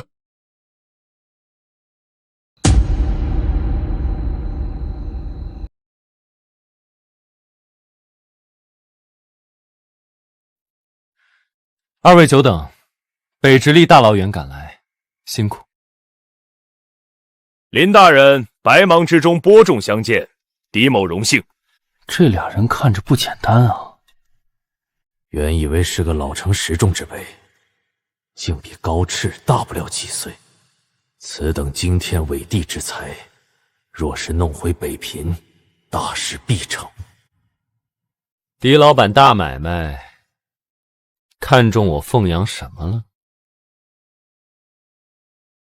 肥皂、水泥、衣料、丝绸，狄某通通要，价格好说。哼，胃口不小。北直隶地界大，竞争也激烈。狄老板平时走哪条道？不瞒林大人，狄某常年在关外走动，皮草、人参、东珠、西域诸国、漠北草原，都有狄某商号马队。西域、漠北，陆上丝绸之路，这可是能把破玻璃卖出天价风水宝地。胃口不小。北直隶地界大，竞争也激烈。狄老板平时走哪条道？只做肥皂酥绸。狄老板大老远跑一趟，格局就这么点儿。只要林大人愿意给货，狄某什么买卖都敢接。痛快！来人，把本官卧房床底下那口黑皮箱子抬上来。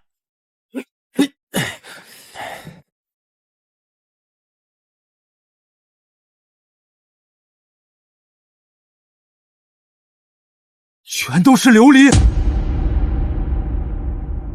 白送。林大人，狄某跑江湖多年，天下没有白吃午餐。条件是什么？条件简单，就看狄老板胃口多大，能吃下我多少货。狄某商队虽然宽裕，但也得掂量掂量。林大人手里能有几件？5件、10件。狄某砸锅卖铁，10件全要。狄老板也是个干大事人，怎么一开口满嘴穷酸气？林大人什么意思？想要拿下我凤阳琉璃在北直隶代理权，最少50件起售，少1件免谈。50件？林大人，你莫不是拿狄某寻开心？50件极品琉璃，整个大明都找不出。在我凤阳，只要本官点头，你想要100件、200件，随时提货，就看你有没有这个身价。一口价50万钱，均价1万1件。你要是拿货量大，本官还能给你让利。100件！你说什么？狄某要100件，100万钱。好，狄老板果然有魄力，痛快！凤蝶，给狄老板倒茶。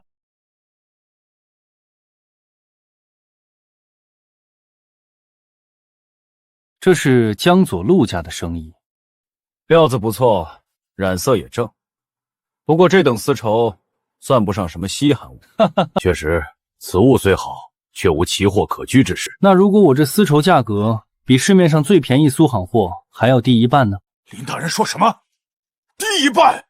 没错，不仅价格便宜1半，而且你要多少，我纺织厂就能产多少。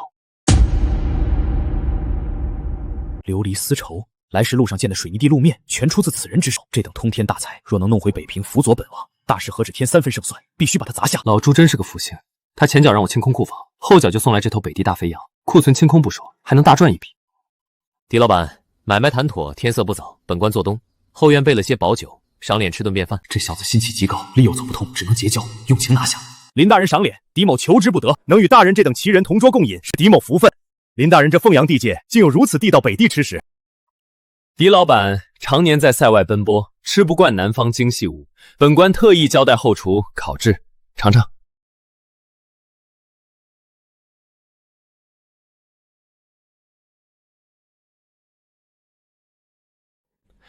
光吃肉没意思，狄老板尝尝本官私酿。好酒，狄某走南闯北，从未闻过如此霸道酒香。这叫茅台，一口下去，刀割喉咙，火烧心，就怕狄老板喝不惯。笑话！狄某在关外那是拿烧刀子当水喝。老板慢些，痛快！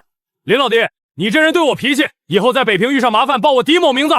狄老哥豪气，不过老哥这买卖做太大，西域漠北，马匪流靠多如牛毛啊！哼，马匪他们也配接老子货？我这琉璃丝绸价值连城，一旦出关，必然惹人眼红。不知老哥商后护卫队是个什么规模？为何这等机密绝不可泄露。 5000人，看不出来狄老哥这商号护卫赶得上大明正规卫手啊！5万。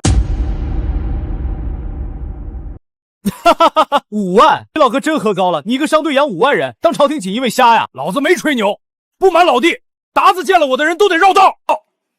吹什么牛逼？你当你是燕王朱棣？林老弟信我，我没吹牛。老哥，5万练兵靠可不是死板阵型的。听过33制战术没？何谓33制？3人为一个战斗小组，1人主攻，1人辩护，1人支援。小组呈三角阵型散开，互相依托，哪怕被打散，也能各自为战，这叫战术穿插。还有，这2本书在哪儿？哼，全在我这儿。此等练兵神术，若用在燕王卫士上，扫平漠北何足挂齿。这小子简直就是天授奇才。林老弟，老板，不可鲁莽，此事需从长计议。滚一边去！从什么长计议？这等奇才，错过是要遭天谴。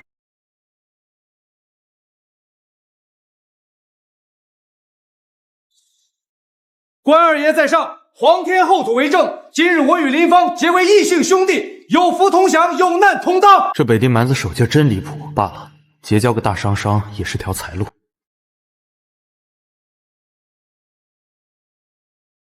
哈哈哈哈哈！好兄弟，以后在北平，四哥罩你。谁敢动你一根汗毛，四哥活劈了他！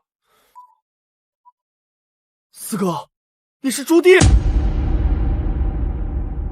有些话烂在肚子里是福，说出来可是要掉脑袋的。四哥，别演了。刚才拜把子的时候，你那股子气吞山河的劲儿，除了那位蹲在北平戍边的燕王殿下，大明朝找不出第二个姓朱的。再说了，什么商贾能一眼看出三三制？既然把话挑明了，本王也不藏着掖着。林峰，这破县令有什么好当的？跟本王去北平，本王许你一个万户侯。不去。说什么？北平风沙大，还没我这凤阳舒坦。况且前2天老爷子才刚从我这儿走，他老人家前脚走，我后脚跟着你跑了。四哥，你是嫌我命长，还是嫌你自己命长？的确，父皇刚走，若是贸然让林峰和我走，恐怕也会牵扯到我身上，得想办法瞒过去才行。所以啊，四哥，咱俩这兄弟照做，买卖照谈，但去北平这事儿，且等以后吧。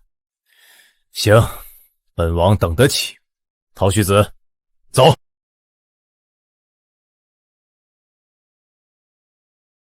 那三三制，你想明白了？贫僧刚才在脑子里演练了3遍，若真能成军，塞外蛮族那套骑射就是个笑话。此子之才，甚至在刘青天之上，若不能为殿下所用，必成大患。哼，老头子见过他，却没带他走，也没杀他，这事蹊跷。这小子是个属刺猬的，硬拉不行，得让他自己求着去北平。殿下指的是那批琉璃和丝绸？凤阳到北平几千里的路，响马流民，还有那些饿疯了的卫所兵，哪个不是属狼的？他不是吹他的龙门镖局厉害吗？本王倒要看看，他那几十号人能不能把这几百万钱的货囫囵个的送进本王的王府。殿下的意思是，让燕王位扮成响马？不仅要办，还得下死手。本王要让他明白，没本王罩着，他那点奇技异术，在绝对的兵锋面前，一文不值。等他在路上碰了钉子，求爷爷告奶的时候，本王再从天而降。那时候，这小子除了北平，哪儿也去不了。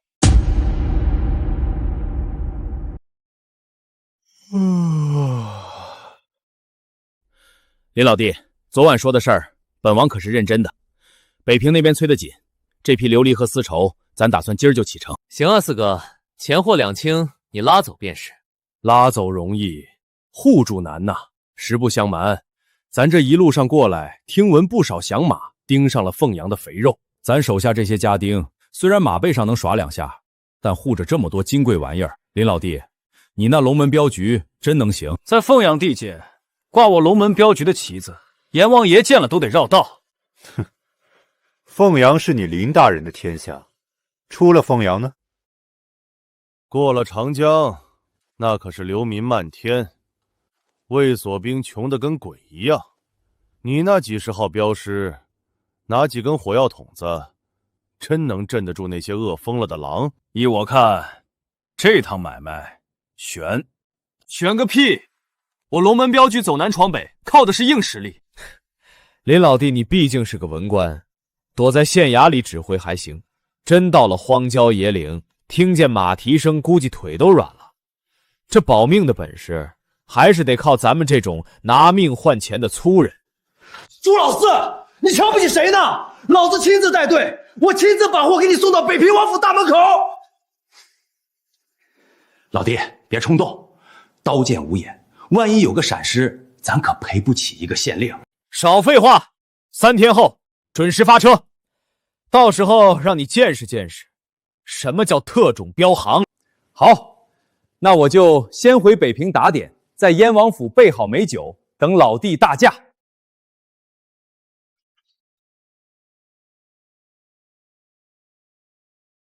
妈的，被这老狐狸套路！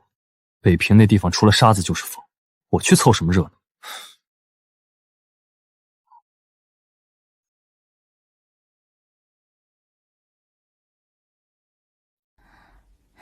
爷，听说您要去北平？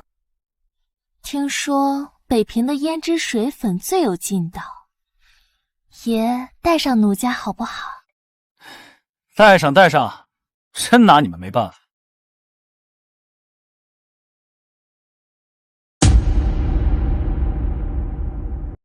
王爷，真要动用燕王位去劫林峰，这镖局成色真值得您费这么大阵仗？哎，你不懂，林峰这小子滑头狠，嘴上说亲自护送，谁知道他肚子里憋什么坏话？他弄出那些火器，连父皇都没摸透底细。咱这次借着劫道名义，正好探探他龙门镖局家底。王爷三思，林峰手下火绳枪威力不俗，燕王位可是您心头肉，真要是对上虎器，万一折损太重，如何收场？咱这次调来50名燕王卫，全套上最新打制金刚天甲，只要冲阵速度够快，火枪根本来不及开第2轮。到时候把刀架在他脖子上，看看这位林知县腿软不软。王爷既然算无局策，贫僧便放心了。只盼林大人吉人天相，别被燕王卫吓破胆。吓破胆最好，到时候名正言顺把他绑回北平，让他在燕王府专门给咱造火器。爷擦擦汗，这荒郊野岭连个茶铺都没有，真糟。就是，那燕王也忒小气，连个护卫都不留，全靠爷亲自受累。你们懂个屁！这叫实力展示。朱老师想看我笑话门都没有。前面就是葫芦谷了，地形险恶，都给我打起12分精神。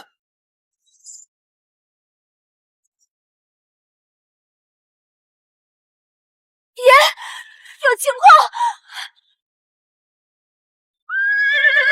前面走镖听好，老子只求财不害命，把车上流离丝绸全留下，带着女人赶紧滚蛋！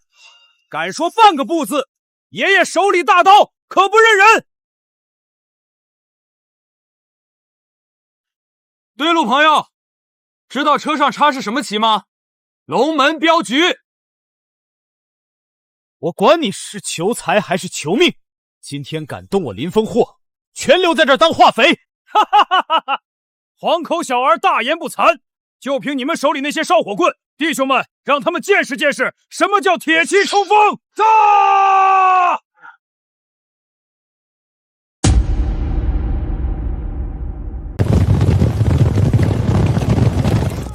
朱老四跟小爷玩这种杀气腾腾的戏码，真当我是吓大的？龙门镖局列阵，3段击，放！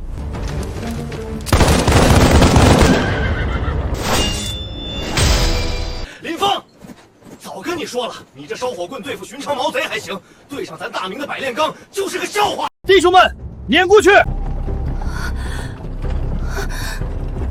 哼，铁罐头是吧？正好试试我新研发的宝贝——换电棍。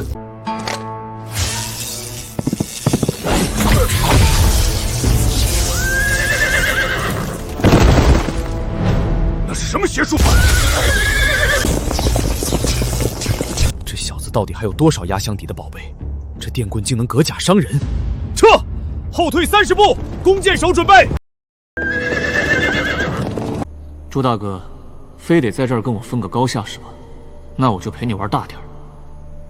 龙门镖局听令，把那几个特制的小玩意儿拿出来。咱燕王卫剑术天下闻名，威力不输北方胡人。小小林峰这下我看你怎么应付！往前！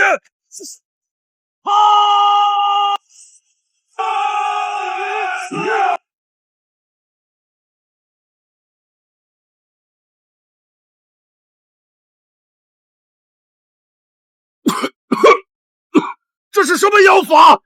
哪来这么大烟池？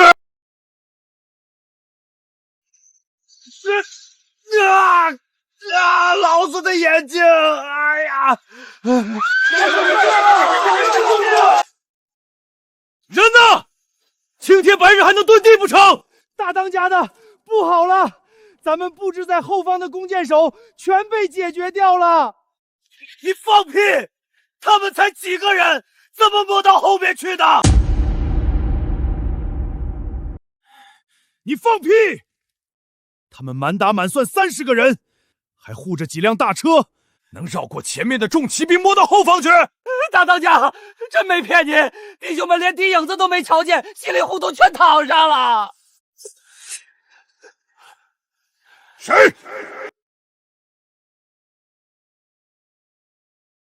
大当家，没伤口，连根针眼都没有，这人就这么晕过去了。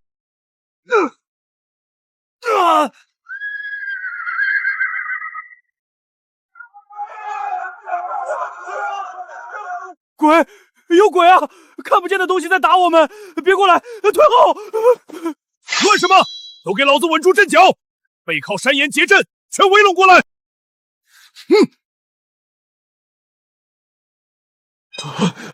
喂，醒醒！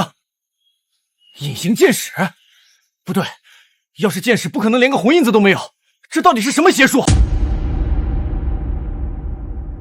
隐形剑矢，朱大哥这脑子真不够用。那种低等暗器我可看不上，我这玩意儿比暗器好使多了。怎么样，服不服？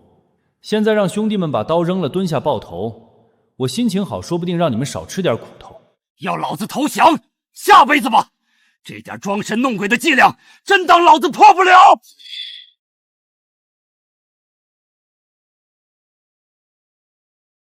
都愣着干什么？给老子扬沙子！把地上的土全给老子扬到天上去！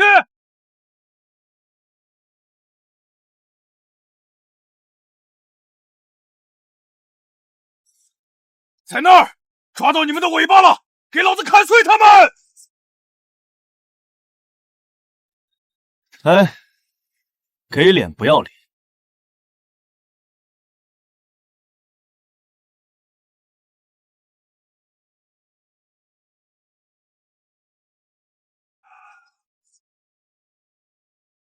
这到底是什么妖法？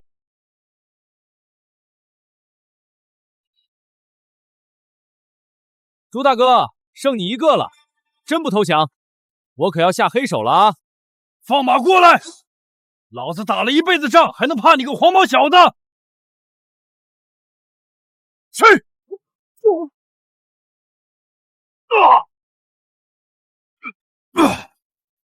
有种现身单挑！暗箭伤人算什么好汉？单挑，行，成全你。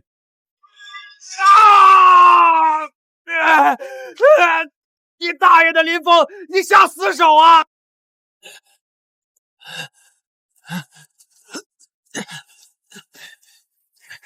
哎呦，真不好意思，朱大哥，你这还没认输呢，要不我再补一下？别，老子服了，赶紧停手，再打老子绝后了！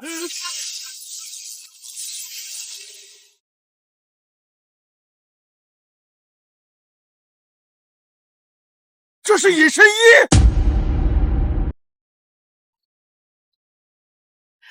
刚才没控制好力道，朱大哥多担待，要不要紧？我这带有金疮药。滚蛋！你这药管得了下面吗？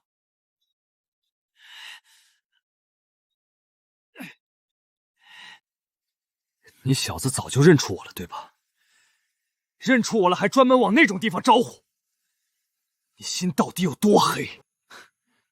朱大哥这话说的，这可是你非要试探我的镖局。我要是不拿出点真本事露一手，怎么对得起你这份苦心？这就是刚才把我人掀飞的东西。空气枪纯靠压缩气流打人，威力可调，调小了能把人打晕，调大了就是刚才那效果，不流血不留痕，杀人越货必备良品。真是好东西！要是给我的精锐少特全配上这玩意儿，再加上你那件隐身布衣，面对瓦剌铁骑，老子能在万军丛中摸进敌营，直接取了他们主将的项上人头。林峰，跟我去北平，条件你随便开。别介，凤阳大把的银子等着我赚，去北平吃风沙我可不干。你小子怎么油盐不进？